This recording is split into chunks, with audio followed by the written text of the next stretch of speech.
don't fall upon my head. I need shelter to be warm, snuggled up safely in my bed. I need a place where I can be, spaces made just for me, and pretty places I can go, places all the people know. Pretty places, pretty houses, make a town a special place. Just my town looks like this. Each one has a special face. The faces of our town's unique. Let us go take a peek. We will fly from here to there, seeing architecture everywhere. Sneak a peek first at the Greeks. They are classical and magical, the Parthenon of white marble, still intact for us to marvel. Ideal proportions, so symmetrical, triangular pediments in perfect harmony, Doric, Ionic, and Corinthian orders, magnificent columns for us to see. The Greeks lived in the Golden Age. Moderation in all was their call. Pretty sculptures like winged victory, plus Athens gave us democracy. Strong and sturdy as can be, that is what the Greeks gave to me. Rome, oh Rome of 7 hills, Italy, Italy is such a thrill. Let us see what we can see. Efficiency, organization, practicality. They copied Greece with the Pantheon, but their great engineers invented cement. Circles, circles, and curved lines, rounded arches all the time. Vaulted ceilings were their thing. Post and lintel were their beams. Baths and forums to honor the empire. Sculpted figures all the while.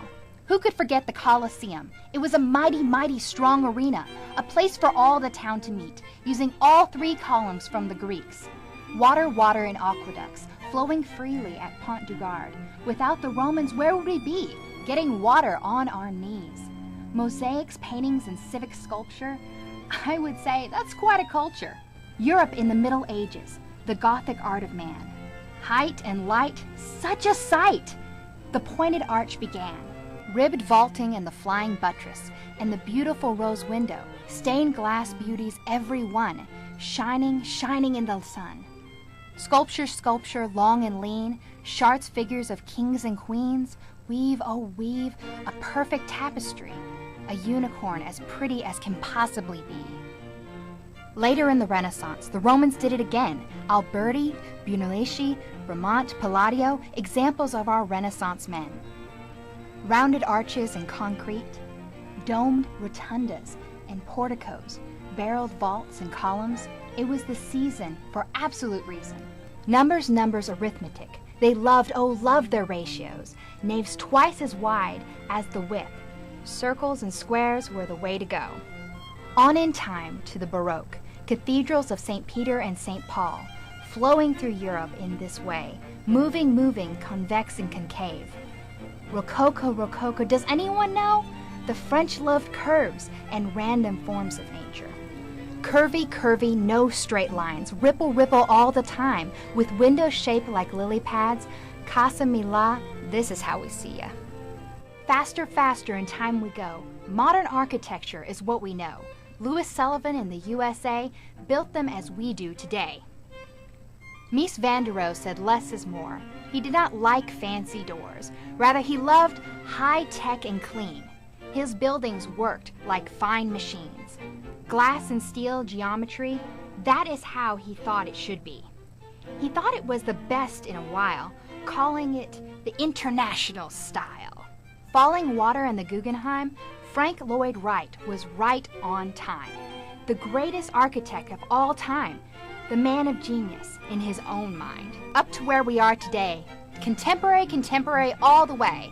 I.M. Pei and Philip Johnson, Michael Graves and Franco Gehry. With Robert Venturi, we've come full circle. He liked them all. He even loved purple. He borrowed from the past plus more. He believed that less is a bore. Now you can come home with me. Little Rock has buildings I want you to see. I can show you what we borrowed. The past, the present, and maybe tomorrow. Come on back to La Petite Roche. See what LaSalle gave us. Lots of pretty buildings. To see it is a definite must. Hi kids, I'm George Wittenberg. I'm an architect, and what we're really going to talk about today is architecture. So what is it?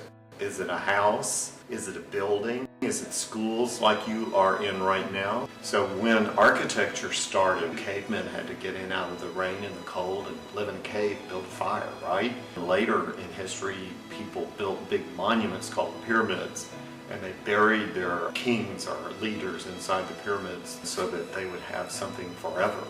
When people started making their original buildings good, they started with what we call a floor plan. So somehow or other we're drawing on a piece of paper, whether it's a computer or a pen like this, we're drawing on a piece of paper how you want to live in the building. What are these pieces that we're talking about that make up a building? Well, one of the very first pieces that you've got to have is a column.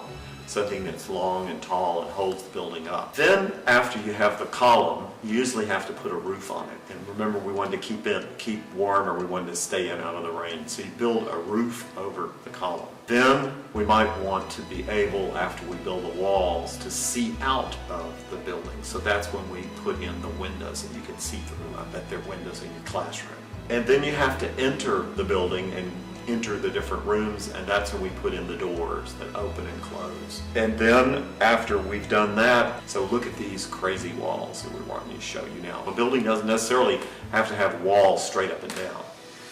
And the last thing I thought would be interesting for you to learn is, in a building there are rooms. What kind of rooms are there? Here we're showing you a different kind of room inside a building, but also a dome. And so next time you go into your state capitol, be sure and look up inside the dome.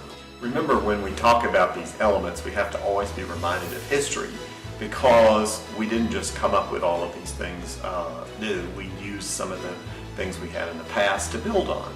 Like we used columns, we talked about columns, and those we probably used or borrowed in history from the Greeks. And then we used the arches that we found when the Romans came along in their history and made the arches. And in fact, one of the best examples of that happened when the Romans were trying to get water from one city to the other is called an aqueduct. And the most famous one is called the Pont de Garde in France. And it's where water moves across the structure. And so we use history a lot to remind us of these places and these things.